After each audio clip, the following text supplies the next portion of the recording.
શીતળા સાતમ, પરંપરા, શ્રદ્ધા અને આરોગ્યનો પર્વ. ભારત એક ધાર્મિક અને સાંસ્કૃતિક ધનતંત્રથી ભરેલો દેશ છે. અહીં વર્ષભર અનેક તહેવારો અને પર્વો ઉજવાય છે, જેમના મૂળમાં માનવતાની કલ્યાણકામી ભાવના રહેલી હોય છે. આવા અનેક પર્વોમાંથી એક મહત્વપૂર્ણ અને લોકપ્રિય પર્વ છે શીતળા સાતમ. મુખ્યત્વે ગુજરાત, રાજસ્થાન અને હિન્દી ભાષાભાષી રાજ્યોમાં ઉજવાતો આ તહેવાર શીતળા માતાને સમર્પિત છે. શીતળા માતાનું મહત્વ. શીતળા માતા હિન્દુ ધર્મ અનુસાર રોગોની દેવી માનવામાં આવે છે. તેઓના નામનો અર્થ છે શીતળતા લાવનારી. હિન્દુ ધર્મગ્રંથો અને લોકકથાઓ મુજબ શીતળા માતા વૈદિક દવાઓ અને કુદરતી ઉપચારથી માનવજાતને રોગમુક્ત કરે છે. ખાસ કરીને ચામડીના રોગો, ઘાંટિયા, માવઠા, તાવ વગેરે માંથી મુક્તિ આપવા માટે લોકો તેમની આરાધના કરે છે. શીતળા માતાનું સ્વરૂપ સામાન્ય રીતે હાથમાં ઝાંઝર, સૂકી લોટની થાળી અને સમટાઈમ્સ ચૂલાની છાણી સાથે દર્શાવવામાં આવે છે. તેઓ એક ગધેડા પર આરૂઢ હોય છે, જે તેમની લોકભક્તિનું પ્રતીક છે. શીતળા સાતમ ક્યારે ઉજવાય છે? શીતળા સાતમ શ્રાવણ માસની કૃષ્ણ પક્ષની 7મી તારીખે ઉજવાય છે. સામાન્ય રીતે આ દિવસ રક્ષાબંધન પછીના દિવસે આવે છે. વર્ષ 2025માં પણ આ પર્વ શ્રાવણ મહિનાના અંતમાં આવશે. પર્વના મુખ્ય પરંપરા. શીતળા સાતમના દિવસે ઘરોમાં ખાસ વાનગીઓ તૈયાર કરવામાં આવતી નથી. પર્વ પૂર્વેના દિવસે એટલે કે રાંધણ છઠ કે રાંધણી છઠ ના દિવસે બધું ખાવાનું બનાવી લેવામાં આવે છે. આ પર્વનો મુખ્ય સંદેશ છે કે તાજું ખાવાનું ટાળીને વાતનું ખાવું, જે ઠંડકનું પ્રતીક છે. 1. વાતનું ખાવાનું મહત્વ.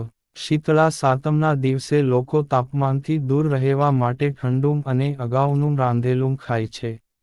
આ પરંપરા પાછળ વૈજ્ઞાનિક દૃષ્ટિકોણ પણ છે. જૂના સમયમાં ચૂલ્હેમાંથી થતો ધુમાડો અને ઉષ્મા ચામડીના રોગોને નૂતન બનાવતો હોય એ માન્યતા રહી છે. તેથી પૌરાણિક કથાઓ મુજબ શીતળા માતાને પ્રસન્ન કરવા એ દિવસે રસોઈ નહીં કરવામાં આવે. 2. પૂજા પદ્ધતિ. સાંજના સમયે સ્ત્રીઓ અને પરિવારજનો શીતળા માતાના મંદિરમાં જાય છે અથવા ઘરની બહાર ચોખાની પીંઠથી બનાવેલી માતાજીની પ્રતિમા કે ચિત્રની પૂજા કરે છે. પ્રસાદ તરીકે પ્રિવિયસલી મેડ સાકરપારા, ઠંડો ઢોકળો, ભાત, બાફેલા બટાકા, પૂરી, પાપડ વગેરે ધરાવાય છે. ક્યારેક ઊંધિયા, લાપસી, વાસણાં પણ બનાવવામાં આવે છે, પરવાળે, એક દિવસ પહેલાં. 3. શીતળા માતાની વાર્તાનું વાંચન. આ દિવસે શીતળા સ્તોત્ર અથવા શીતળા માતાની વાર્તા વાંચવામાં આવે છે. એ વાર્તા દ્વારા ભક્તો શીતળા માતાની કૃપા મેળવવાનો પ્રયાસ કરે છે. વાર્તામાં શીતળા માતાના પ્રગટ થવાનો ઇતિહાસ અને ભક્તના જીવનમાં માતાની કૃપાથી થયેલા ચમત્કારો દર્શાવવામાં આવે છે. સાંસ્કૃતિક મહત્વ. શીતળા સાતમ માત્ર ધાર્મિક પર્વ નથી, તે માનવ શરીર અને કુદરતી ઋતુઓ વચ્ચેનું સમન્વય પણ દર્શાવે છે. શ્રાવણ માસમાં વરસાદ અને ભેજ ભરેલા વાતાવરણમાં જીવાણુ રોગો ફેલાય છે. એવા સમયમાં જો ગરમ ખાવાનું ખાવા બદલે વાતનું અને સાદું ખાવામાં આવે તો આરોગ્યને ફાયદો થાય છે. આ પરંપરા સમાજને સાફસૂથરો જીવન જીવવાની દિશામાં માર્ગદર્શન આપે છે.